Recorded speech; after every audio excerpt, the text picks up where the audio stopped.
Charles, how are you? Good. How are you doing? Good. Find you in California today? Yeah, I'm in Santa Cruz. How about you? Getting sunny, Southwest Florida, Naples area. Oh, that's nice. I'm going to confess that doing research for our conversation today, I knew I'd be a fan of yours because the subjects you're interested in and curious about are subjects I'm interested in and curious about. Only you go about it with a lot more gusto. Well, thank you. That's very kind of you. I'd love to trace back. I'm so curious about your career and upbringing. Now, uh, I know you lived in New York for a while, but born in New Mexico, huh? Yeah. Born in Albuquerque, New Mexico.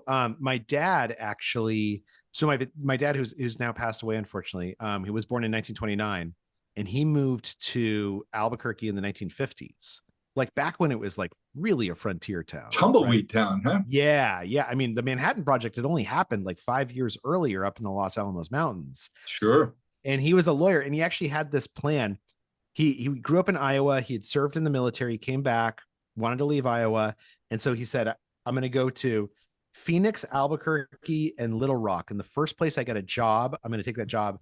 And if I don't get a job, then I'm going to go to medical school, because in Little Rock they had a program where you could go to medical school for free if you practiced in Arkansas." Wow. And so he went to Phoenix, didn't get a job in Phoenix, went to Albuquerque, got a job in Albuquerque. So that's where me and my nine siblings all grew up. There are 10 of you? Yeah. Yeah. Wow, that's a noisy household. That's a noisy household. It's true. It's true. By the time I'm third from the bottom, so by the time I came along, the older ones were mostly off on their own. They had, and it seemed like you had about 11 parents then, huh? Yes, that's exactly right. Well, and even today, speaking of grandchildren, my dad, gosh, I don't even know how many grandchildren he has at this point. But yeah, the thing about being in Albuquerque is like every weekend is a birthday party, and every birthday party is like 40 family members. So you probably understand this. You can sympathize and love and appreciate it.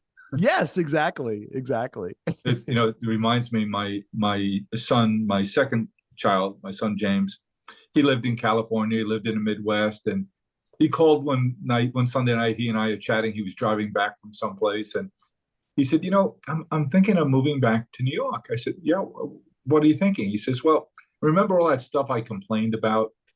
All those family parties, birthdays and anniversaries and holiday get-togethers. He said, when you don't have any of them, they're not such a pain in the neck anymore. In fact, you really miss them. Yeah. No, it's true. It is absolutely true. So do you guys get back to Albuquerque to recharge? We do. We try and get back at least once or twice a year. We were just there for Thanksgiving. And since my dad passed on, my mom is still living there, and so we like moved her into a new house and kind of got everything all set up there. And so it was yeah, it's good. It's good to go back. It's really nice to. Although I have to say, I do miss New York too. We lived in Brooklyn. Oh yeah, I loved living in Brooklyn. Did you live in the Heights? We were actually in Windsor Terrace, so right south of the park. Great spot. Yeah, and just keeps getting nicer and nicer. Yeah, and more expensive. Yeah, that too. And now you said your dad found a job in Albuquerque when he didn't find one elsewhere. What did he do? He was a lawyer. He was a trial lawyer. Yeah. So he eventually, like, another trial lawyer hired him. And then were there two trial lawyers in Albuquerque? Well, the problem is there was only one, and he was starving. So as soon as there's a second one, that's when they start doing okay. Did you spend your whole career at 800 Flowers? Was that your first? All of my adult life, I've only had two career kind of jobs. First one was in the social services. I ran a home for teenage boys, group homes. Oh, wow. Then all the group homes, then became the administrator of the place. So I loved that. It was great life training in so many ways. And I found myself looking through your books, reading through, in particular, the book on conversations, which is coming out this month, right? Right. It's coming out February 20th. Yeah. Yeah, learning about supercommunicators, and a subject I'm curious and very interested in. When reading the previews on your book, I found myself several times thinking about conversations I had in those group homes, which really were life-changing for me. Yeah. So yeah, I've been a florist and running a gift company now for 47 years. And for 14 years, I was in the social services. So I had a 10-year overlap where I was doing both. That's an interesting transition. Did you love doing 1-800? I mean, 1-800 flowers, calling yourself a florist is like Michael Jordan saying, like, I play some pickup ball. Like, did you love 1-800 flowers? Was it a, You do all the steps, and you start out, you're the only person, and then you figure out that there's someone better than you at everything you know how to do. And so that was the growth. But I would say that for me, the working intensely like I did, living in a group home with 10 teenage boys when I was several months older than my oldest boy when I started it. Really was life-changing for me. It taught me a lot about communications. The first lesson, and I thought of this in reading your work, is I tried to have a relationship with the group. And you don't have relationships with groups. Yeah. And it was a tough lesson to learn, but then I was deliberate about learning to have a different kind of relationship with each of the guys. That's interesting. Then life changed for me. And are these kids, the guys who are in the group home, are they're foster children, or they've been in trouble? Like what? All of the above. Okay. Tough kids have had very, very tough circumstances, and they were sent to us as because they had nowhere else to go, or sometimes to an alternative to some kind of incarceration. So they're probably pretty guarded. They probably are not willing to have real conversations right away. Extremely guarded, and their defenses were barbed wire. They weren't going to let you in. So what'd you do? How did you break through? Well, the same things that you teach in your work. I learned. I'll give you, for instance, there was one fellow. His name was Joe, and if you read his case record, you'd be in tears before you got to the third page. The product he was from. And he had a thing about touching. So you might be old enough to remember the movie Stripes, and there was a guy named Francis. If you touch me, I'll kill you. Well, Joe was very much, if you touch me, I'll kill you. And he had beautiful black hair that he always combed just perfectly with a part on the side and his back, and he took great pride in his hair. So if you touched him, he'd kill you. If you went near his hair, he'd dismember you first. And Joe, it wasn't really a big problem for me. We had 10 boys in the house, and it wasn't really a behavior problem for me, except if he went off, he went really off. And so I was trying to find a way to connect with him. And so I went right at his nerve. And I'd come in, I worked from 4 to midnight, Charles. And so I'd come in and I'd find a way to bump into him. Now, normally that would be pulling the pin on a grenade, but he realized I was doing it intentionally. And it sort of became our thing. And I'd have to, the first 5 or 10 minutes of showing up for work, I'd do that evening shift and sleep over. I was the in charge person sleeping over until staff came in the morning. And if I didn't find him in that first 5 or 10 minutes of being around the house, he would think that I was dissing him and we'd have a problem. So, and it got to the extreme where I'd find him sitting in a chair and I'd come over from behind and mess up his hair. And he did it again. This is ridiculous. And he'd go in and comb his hair in the bathroom and in the mirror. But that's how much we bonded. Yeah. And each and every guy in the house, I found a way to get our thing, our relationship. Because as corny as it sounds, and you tripped onto it there, is that defenses were very rigid. Yeah. And high barred, but they wanted to know that there were rules, and they wanted to know what the boundaries were, and they wanted to know they were cared for. Well, and what I love about that story, Joe was his name. That was the kid's name. Yeah. You actually showed him that you were listening to him by basically disregarding what he was right, by like kind of making it a joke to say like, I hear you when you say like you don't like people touching you, you don't want people messing with your hair, like, and to show you that I'm hearing you, I'm going to actually go out of my way to do it because this is kind of a fun thing that we share. That's why I found myself back there when I was reading your work. That it's all about relationships. It's all that matters in the world. It is all that matters, and it's interesting to hear you say that. I mean, as a business person, did you find that was true? Like when you were connecting with your employees, was it the same as connecting with the boys in the group home?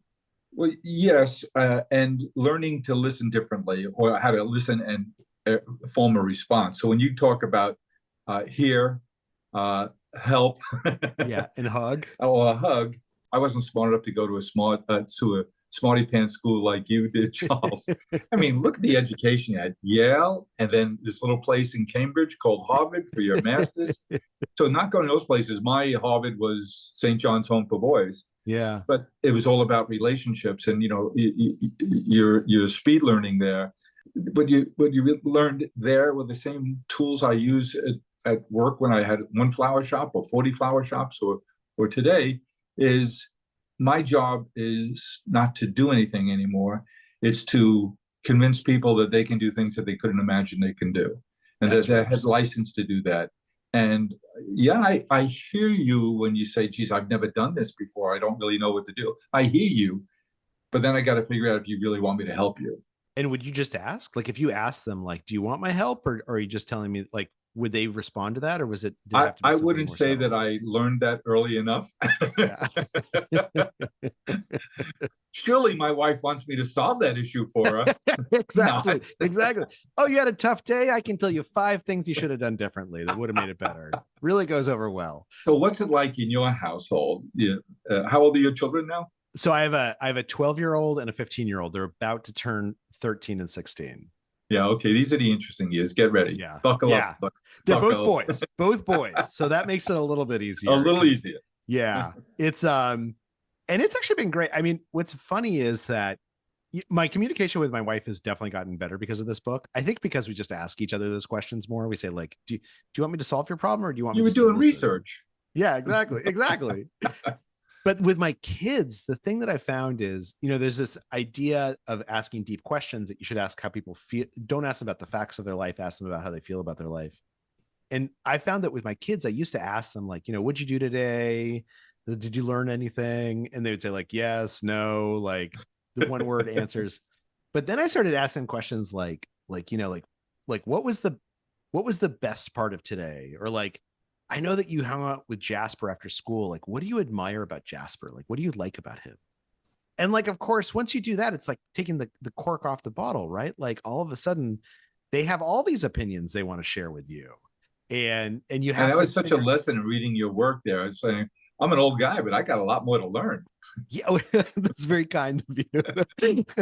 But it's kind of, and I think we intuitively know this, right? Like when we meet someone who asks, you're very good at asking questions, and the questions you're asking me are questions about, like, basically, like, how does this create who you are? How does this affect you? What do you make of this?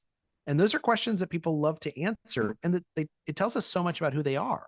In being an expert on habits and habit formation and how to work faster, smarter, better, do your boys ask you about your work? No, they are completely uninterested in my work, which I think is actually fine. I mean, we talk about a lot of stuff that is work related. Like one of my kids is really into engineering, and he loves like learning about stocks and financial markets and stuff like that. Yeah, he's really, and so we talk a lot about that, and like I think he understands that I'm answering these questions. I know the answers, or we can talk about it because of my work, but my actual day-to-day, they're not really that interested in. And now that you mention it, I actually don't think I ever asked my dad. Like, I knew he was a lawyer and I felt like I knew what he did, but I'm not certain I ever asked him, like, what did you do at work today? As a kid, it never even occurred to me. I don't know. Did your kids ask you about that? Like, did you? No, because, being in the floral business, I'd be recruiting them to work all the time. Right. So they avoided me a lot. They were terrified to ask you. Yes. You might say, it's a good thing you asked, because you're going to come in this Saturday to help me out with it. And that happened all the time. So in our family, we developed a rule. That is, you had to work while you were in school. Even through college, you can work, but you can work for us, but you don't have to. So get a job.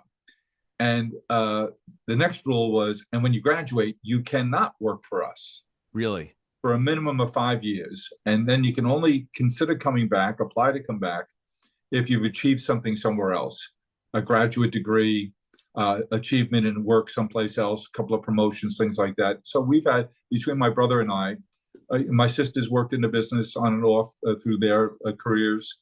But my brother and I worked together now for 40 years. How does it, so let me ask you, because you built this with your brother, right? You started it and then he came in pretty early in the Yeah, process. I was 10 years in when he came in. Okay, okay. And with your kids too, how does it change when they're family? And because business, there's always things there's little things that come up, right? I think one thing, you think a different. How does that change when it's family? It's better. It can be better or worse. For us, it was better because my relationship with Chris, I left the house when he was 6 and I was 17. He was 7, I was 17, went off to college. And so our relationship was not so much brothers and never rivals, it was always much more fraternal Yeah. and or paternal. And so that made it easier for us. It was always good to have someone you could close the door of the office and say something that you couldn't say without going to jail in public company. That guy is an idiot. So for us, it was always good. And he retired last year, and so I miss having him around all the time Yeah. to share things with and to ask his opinion on or let him do all the hard work. So for us, it was all in a great 40 years working together. Yeah, it's my little sister is a lawyer, and she practiced with my dad for a while, and she said the same thing. Like, I think she had this relationship with him that I never had because I didn't work with him in the law.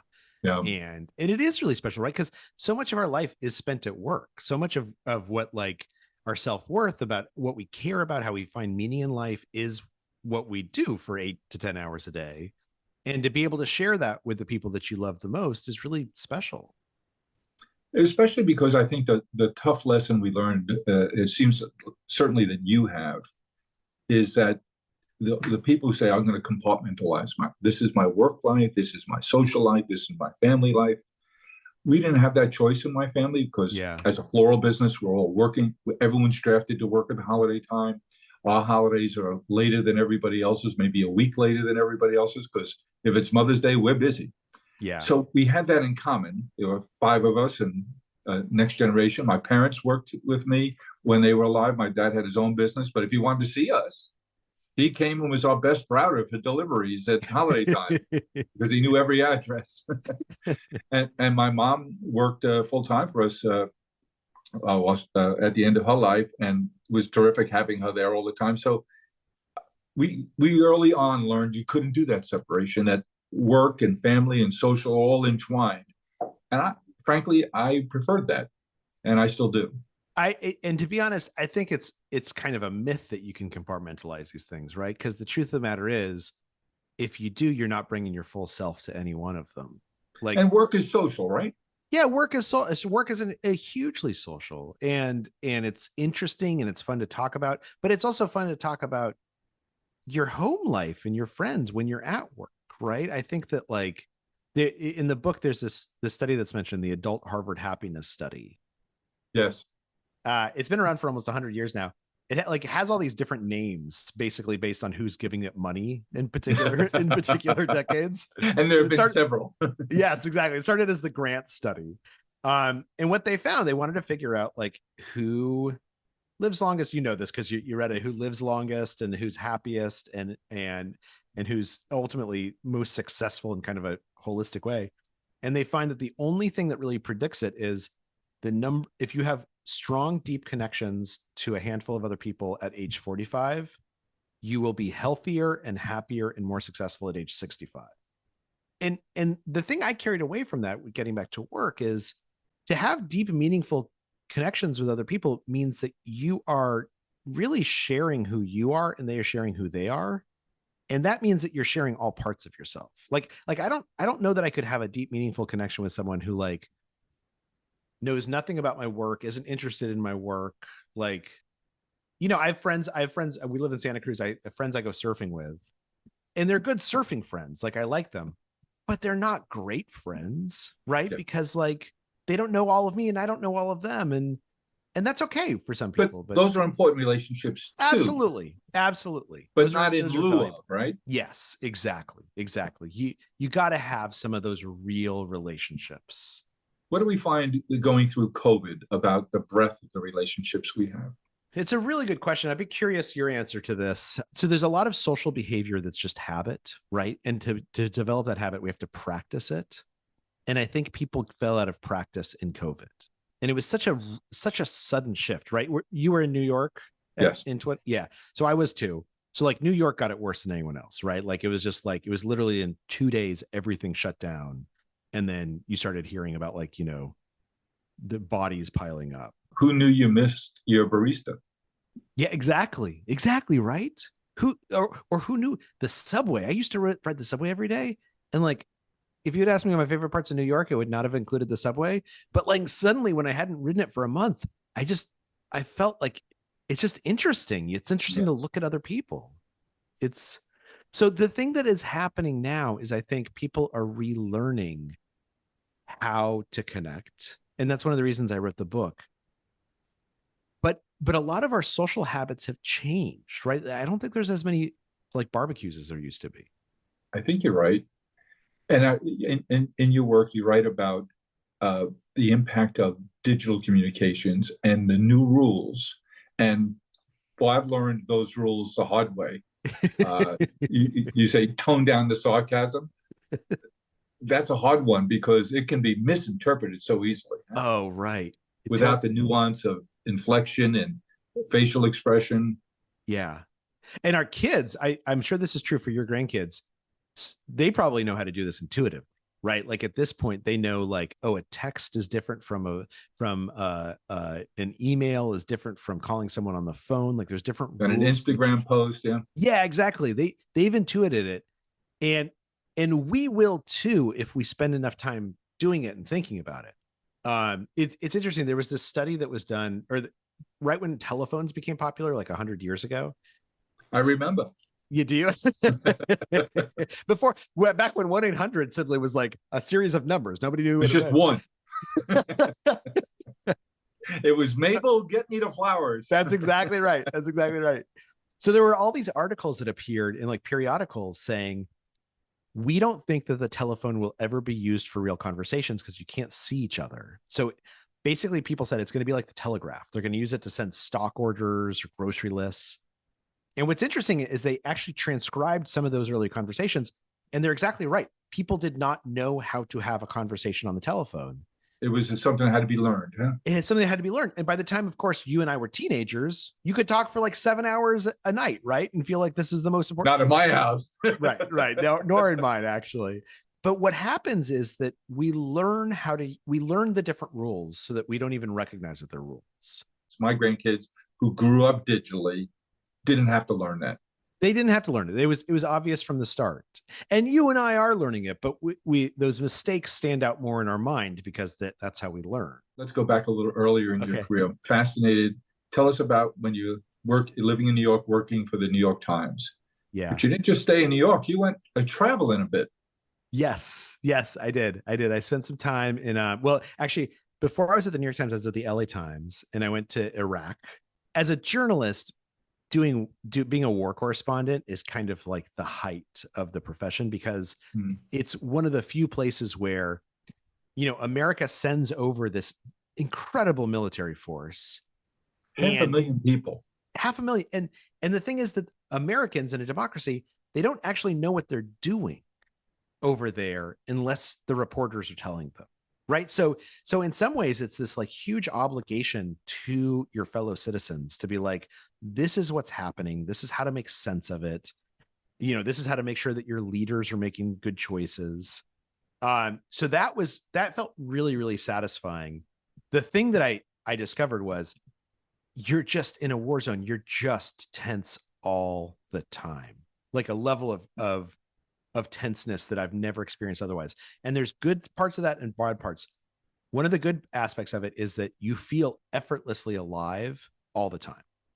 Like you make it to the end of the day and you're like, I stayed alive today. I deserve a drink. I deserve to feel good about myself. I embedded a couple of times with the military in Iraq, and what they would, I would go out on missions with them. And what they would say before the mission is they would say, it is not our job to keep you alive. Like it is your job to keep you alive. So if we're pulling out, that sobers you up instantly. Yeah. Oh, immediately. And they're like, if we're pulling out in the Humvee and you're not in the Humvee, we're leaving you there. And I don't, have you spent much time in the Middle East? A little bit, not a lot. Okay. So my wife and I lived in Egypt right after we graduated from college. What a great adventure. Oh, it was awesome. It was so we've spent a good amount of time there.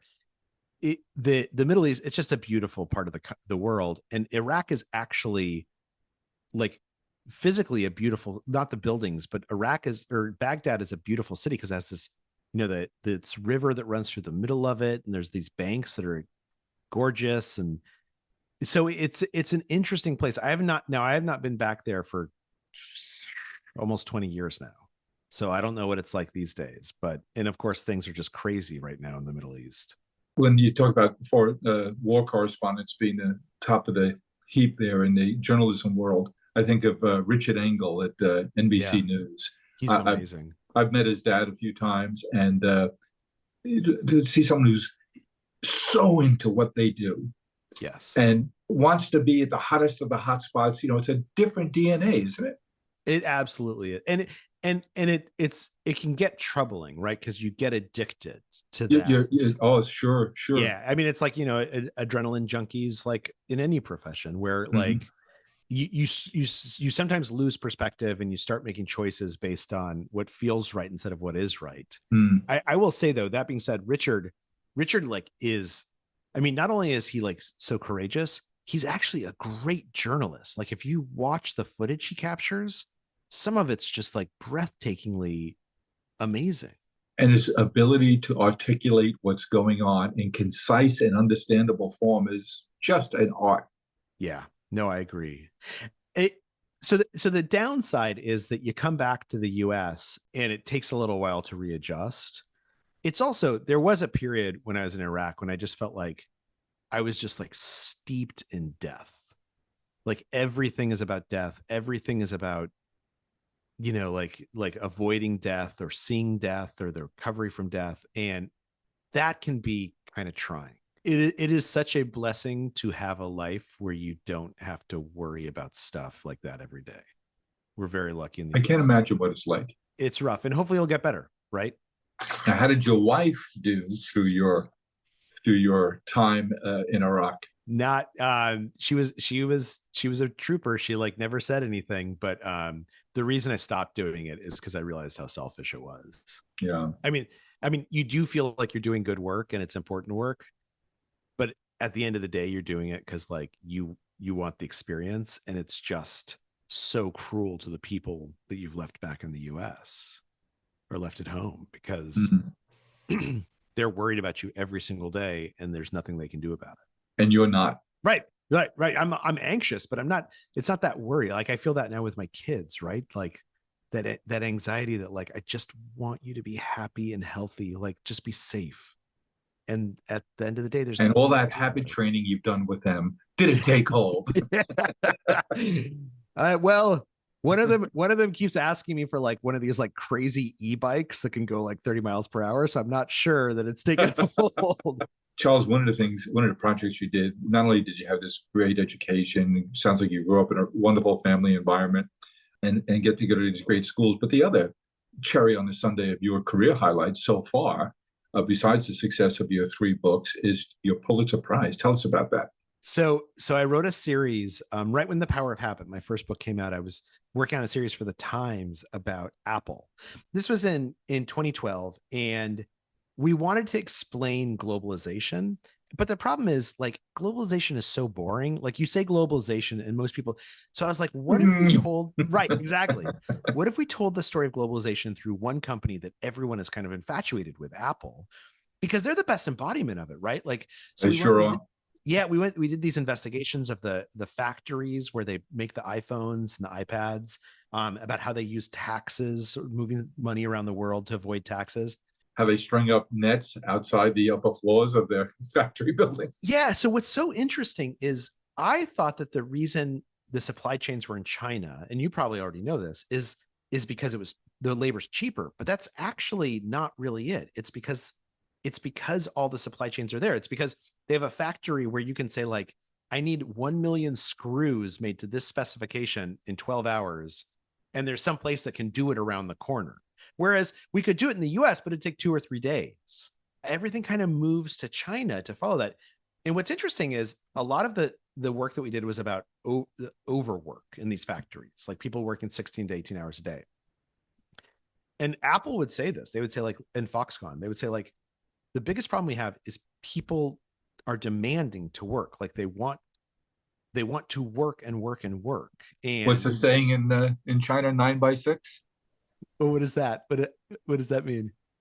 They work 9 to 9, 6 days a week. Yeah, yes, and take pride in that. They absolutely. laugh at the West.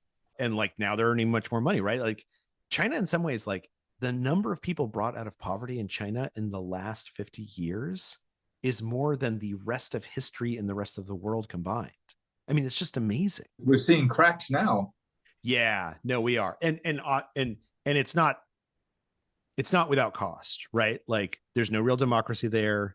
If you're a Uyghur, you're basically living in like a modern day the Holocaust. They're being interned. Yeah. But we wanted to explain that story to the world. So you wrote a 10-piece series on how Apple works. Yeah, with colleagues. So I had a bunch of colleagues who also wrote some of those pieces and reported with me. But you did the heavy lifting. I did a lot of the writing. It's it was great. It was really and takeaways. If you were running a business after doing all that work and doing all that research, learning about the impact of culture and how to set goals in terms of what's really important here, would that make you a better business person having done that exhaustive work? I think so. Because I think one of the things, I think the reason why Apple was so successful and has been so successful is their ability to focus and remain focused. And I'm curious, you as a business person, if this rings true to you. You know, there's a lot of tech companies that get distracted by multiple things. You think about Cisco, right? Cisco became 1,000 different, IBM or GE, all of them had like all these divisions. Apple's kind of interesting in that when they decide to do something, they go all in on it, and they say no a lot. And they essentially sort of forced that culture onto their suppliers. So Foxconn became very, very focused on the same thing. And there's obvious downsides to that, right? Like if you make the wrong bet and you're all in on it, then the world passes you by. Yep. I saw an example of that in just saying no. Go back about 8 or 9 years. I was involved with the New York Mets baseball team. And I was on the board, and we were going to build our new stadium. And at the same time, the New York Yankees, you might remember, they were a team up in the Bronx. They were going to build their stadium right around the same time. Yeah. And the family that was the controlling interest in the Mets came from the real estate development and construction industries. And so the next generation, his name was Jeff Wilpon, he was the president of the Mets, took the project to build the new stadium. And his rule was, let's get the plans right, because once we plan it, there'll be no change orders. Huh. Interesting. And it was tough as nails about no change orders. We're going to build this building. Our budget was $800 million, and we're going to build it. We're going to build it on time, and it's because there's not going to be any change orders. So get your plans right now, at the beginning, before we put a shovel in the ground. Up in the Bronx, they had the same budget, same time frame, $800 million. They allowed change orders. They came in at $1.6 billion in cost, and we came in and a year and a half late, and we came in on time, on budget, because Jeff would not allow change orders. And they're both beautiful buildings, and I don't see the $800 million difference. No, literally that's doubling the budget. And yet, so let me ask you, when you were running the company, how do you keep your employees focused? Well, that's why I have a younger brother. Division of labor. You're the good cop, he's the bad cop. Sometimes. Because let's try this. No, we're not going to do that. We already decided this is what we're going to do, and we're not change ordering. Yeah. Are there opportunities you think you missed because you were too focused on a plan you had already established? Very, very definitely. Chris and I talk about that often. We knew an awful lot about the internet early. Mm-hmm. It's a good thing and a bad thing. Everything has two sides to it, and that is, we always look at this new technology, the internet, mobile phones, social media. How can it make us a better floral and gift company? Whereas if we'd been betting on which of those stocks or those companies we're working with, we might be a whole lot better off financially. But that's how we look at the world. How can we learn about these technologies? Because our internal goal is always, how does it make us better, easier, more convenient, more accessible? How do we act our customers? How do we improve our capabilities to enable our customers to act on their thoughtfulness? Yeah. And so, yes, we built a nice flower and gift company.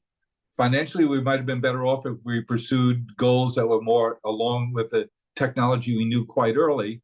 And we're doing that now. And I was intrigued by your insider's view of what happened at a little shop that rocked our world since a year and a half ago, a little shop called OpenAI. Yeah. Yeah. And how did you have that ringside seat? Just purely by luck. You're referring to Sam Altman, the CEO, getting fired and then rehired like in a week. Yep. And about 6 months prior to that, I had gone to OpenAI in Microsoft and said, I'd like to write about your relationship because I think it's really interesting. Sure is and was. Yeah. And so I'd spent 6 months with them. And then I literally written the story. We had sent it to the New Yorker. They were fact checking it already. And then I got a call from someone who says, by the way, they just fired Sam Altman. This is the Friday before this is the Friday before Thanksgiving. I spent the entire Thanksgiving, like we flew out to Albuquerque and then Sedona where my in-laws live. And I spent the entire time in a hotel room, like making phone calls and typing, but it was great. It was great. This is what you live for, right? It was wonderful. It's an interesting company. Are you guys doing a lot in AI? Are you guys paying a lot of attention to it? I think the answer is yes, we're paying a lot of attention to it. Yes, it's changing how we think about a lot of things. But again, we're looking at it saying, how does it make us help our customers better? How does it broaden the range of services we can bring to our customers? Because look, the deal between Microsoft and OpenAI, where Microsoft at that point had about $10 billion invested and basically owned no stock and no voting control. Right. Interesting, fascinating. You must know the dynamic of that better than anybody in the world. But we know that the Googles and the Microsoft in their partnership with OpenAI, they're going to build the big rails. We have to think about how do we do our adaptations and which horses do we bet on to be the rails for us, because this is going to take so much money and so much talent. And frankly, some of the inflation in compensation over the last 6 or 7 years has been a result of Amazon and Facebook and Alphabet and Microsoft and OpenAI vacuuming up any hint of AI talent. That's a tough fight to fight. It's an interesting point you raise, which is, because Microsoft and Google and all of them, they see themselves as platform companies. Like what they ultimately want to be is they want to be, the guys selling the pickaxes and the gold pans. But that requires companies like yours and others figuring out how to use this tech in an actual useful way, right? And I've talked to a lot of companies about generative AI and about GPT, and one of the things they say we think it's going to be revolutionary. It has not revolutionized us yet. Like we don't know how to use it in a way that is revolutionary yet. But both could be true, right? Yeah, no, they both have to be true, right? I think it takes, but to your point, it takes time to figure out, no matter how awesome a technology is, it's not clear at first how it ought to be used. Sometimes you just have to experiment with it. And part of that experiment is, who do you bet on, right? Who do you partner with? It's funny because I hadn't thought about it until this call, but I probably go to 1-800-flowers.com like 10 times a year to order gifts for folks. I don't Do you mind if I hug you? Yeah, that's it. But I hear you. I'm not helping you, but I do want to hug you. I appreciate it. But I don't think I've dialed the number like since I was like 16 or 18 years old, right? Like the name of the company is literally a telephone number, and people don't know what telephones are. Yeah, right, exactly. It never occurs to me to actually. All right, them. so let me tap into you on that note. Give you a little pause and say, well, people say, well, you should change the name of your company because 1-800-Flowers doesn't really mean a phone number that much anymore. It's 95% of the people come to us digitally.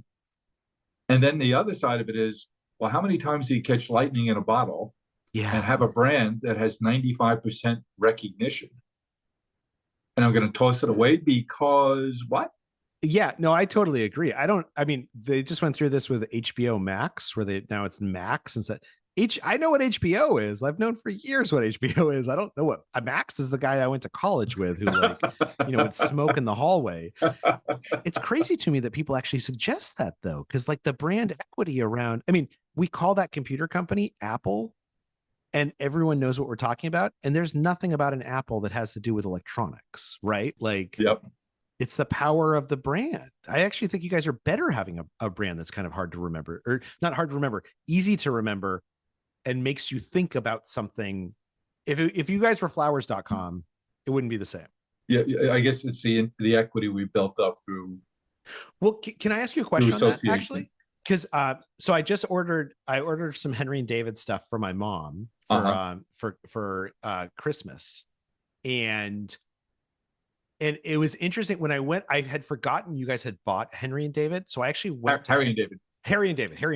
So Henry and David's the really chunky outfit. So I actually went. I googled Harry and David, and then like remembered, like when I went to the website, I remembered you guys had bought it. Like the fact that you guys have kept that brand, because Harry and David, as evidenced by the fact I just mispronounced it, is also not like the most natural, but like I associate it with quality. For sure. So we were so fortunate 10 years ago to be able to buy it. We had tried to buy it for 10 years for that very reason. It was a brand that stood for quality. I mean, people talk about being an e-commerce company. There was nobody more vertically integrated than us. We grow the food. We have 5,000 acres of agricultural production there, but it stands for that authenticity, the history. In fact, we're celebrating 90 years of Harry and David shipping those unbelievable pairs as a gift around the world. Now, I'm sure Harry and David met some wonderful fellows in Medford, Oregon, at the local barber shop who said, "You're going to do what? You're going to take those beautiful pairs, you're going to put them in a box, and you're going to ship them by train to New York City?" Right. You're nuts. It worked out pretty well for them. Yeah. And when you guys acquired, have you integrated its culture? Like, are you guys one company now, or have you kept it a separate? It's separate because of the agricultural piece of it. I think it's, it was owned by a few different private equity firms between the original family and when we were able to buy it, and it had gone through a bankruptcy. And the folks who were there at the time running the operations, who were still running the operations there, would laugh, and they said, the next private equity firm would come in and they all say the same thing. Okay, we'll sell off all this land. But that's how they approach it. They approach it as a balance sheet. And then we came in, and the first thing we said to Matt Bowman, who runs our agricultural operations there, I said, that's a beautiful hillside, and it's right above a big orchard of ours where we grow pears. And we have orchards that grow peaches and apples and kiwis. I said, it looks so much like Napa. And I said, Matt, would that be a good place to plant grapes for Pinot Noir grapes for wine? He said, it would be perfect. And I have the plan in my back of my pickup truck here that's dusty from having proposed it for 15 different owners, all of whom laughed at it. And now you're suggesting it? I think tears formed in his eyes. And so we approach it differently, which is we're going to be here. We're going to be good stewards. So the next 90 years from now, when they're celebrating their 100th and 80th anniversary, that they're growing more and more. Well, and it's interesting because what I hear you saying, and I hear this from a lot of good business people, is they say the key to acquiring is like not to screw up what you acquired in the first place, right? Like you're buying an agricultural expertise. Why would you go sell that land when the reason you purchase this company is because they know what they're doing? And there's only 3 places in the world where you can actually grow this particular type of pear that Harry and David invented. And one of them was Chile, and they've thrown in the towel because they can't afford to grow them anymore. So we're it. That's so interesting. Yeah, they're great pairs. I got to say, they're really good. So one of the things I jotted down over the weekend looking through your work was something you've articulated, something that I've thought and tried to articulate, but not nearly as well as you. So let me ask you to tee it up for us a bit here. You talk about people in customer service operations, and you use some great examples. And the bottom line of what you were saying is the key to great customer service when there is an issue isn't what you do, it's how you empathize Yeah. and whether or not you care. Tell us a little bit Yes. more about that. And it goes to your most recent book, which is Supercommunicators, and tell us how that impacts how we feel. And I got a sense that you're a big fan of Maya Angelou's famous quote. Which one? You'll forget what people said to you. You'll forget what people did for you, but you'll never forget how they made How you they feel. made you feel. Yeah. No, it's absolutely true. And like, I mean, it's interesting because I fall into the same trap when I call customer service that like, I'm like, I've got a problem. I just want you to solve the problem as fast as possible. But of course, what I'm doing is I'm lying to myself because now I'm upset that I have this problem. Like I feel like I want to blame someone that that I have to take time to call you, that my package didn't get there. And so the really good customer service people, they understand this isn't a practical conversation right away. This is first an emotional conversation where you are upset, and I need to acknowledge that I've heard that you are upset and that you have every right to be upset. And simply by saying, I'm sorry that this happened to you, you're exactly right. This is a mistake we made and we're going to try and make it right. Suddenly, like all that like angst goes away. And it's kind of amazing because it's not like it's not like saying that solves the problem. The problem still exists. But for some reason in our heads, once someone has apologized for us, we're on the same side of the table as them. We're solving the problem together, as opposed to you created a problem and you refuse to take credit for it. And we've all had that experience, right? Like you call a company and the person who answers the phone is just so good at like saying, I'm sorry. Put a pin in the balloon of your emotions. Yeah, exactly. And all of a sudden, like now we're on a practical conversation. Now we're looking for solutions. Yeah. But I don't know. Is it hard to teach people to do that? Like, do you find? Yes, it is. And I remember, this is a long time ago. We hired a young man from Hofstra University on Long Island who was in the drama curriculum there, learning theater arts. And he was a terrific young man. And he would start off a training session with our customer service people by saying, you may not be a nice person. You may be a despicable, disgusting person. But in this class, I'm going to teach you how to fake it. And you're going to be able to fake like you're really a thoughtful, caring person. And he'd get them laughing like you are now. And it'd just break it down. And he'd get right to the core of it. And having a technique like that. So let me ask you in conclusion on this.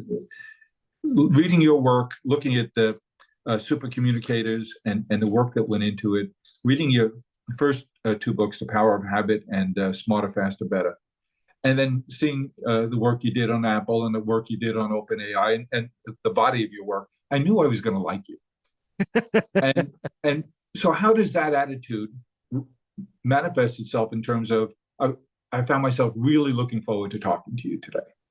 So I'm gonna make a hypothesis, and you tell me if you think it's true. Because I was looking forward to this too for very similar reasons. Because I'm interested in you guys built a really amazing company, and I think the thing that seems the chance to connect with another person who has had different experiences and wants to share them with us in an honest and vulnerable way. Our brains have evolved to be thrilled by that. You know, like. Communication has been Homo sapiens' superpower, right? It's what has allowed us to succeed. And our brains have evolved to crave connection. Social intimacy. Exactly. And that doesn't mean all connections or all social intimacy are equal. Because particularly when there's someone who we can say to ourselves, like, I want to connect with this person because they have seen something different from what I have seen in the world, and I want to learn about that. That's what's really exciting. And the reason I mention that is because, and this gets back to the COVID thing, there are so many conversations right now that people shy away from because the other person is different. right? Yeah. We don't want to talk about politics. We don't want to talk about religion. We don't want to talk about the presidential election. Like there's all these things that we're scared about talking about because we're just thinking like, oh God, this is going to be like, am I going to have to defend myself? Are they going to say something crazy and disappoint me? And like, and yet if we change our definition of what a conversation ought to be, that the success of a conversation is not about convincing the other person. The success of the conversation is not about even finding a common ground. That the success of a conversation is just about understanding each other, then a lot of those anxieties go away because you might believe something that's totally different from what I believe. And I don't have to agree with you. I'm not going to agree with you. But if my goal is just to understand why you believe that, then suddenly you can talk about it in a real unguarded way. And I don't need to convince you I'm right. I can just tell you what I think. And I think that's why conversations like this one are so, why we get enthusiastic about them and why we look forward to them is because the other person is different. And it's fun to learn about differences. It's interesting. It's to be celebrated, huh? Exactly. That's exactly right. Perhaps with flowers. I couldn't summarize it better myself. Charles, you're a talented, successful guy, and there's no secret as to why. It's just been a treat to get to know of you, and now to get to know you. If you don't mind, I'm going to be banging on your door every once in a while because I think we just scratched the surface today. And there's so much more we'd like to hear from you. Absolutely. I would welcome that. And thank you so much for spending some time with me. This has been just wonderful. And I'll let you know next time I'm in New York, we can get together for some pears. Or dirty water hot dog. Exactly. Even better. Thanks, Charles. You're the best. Thank you, Jim. Take care.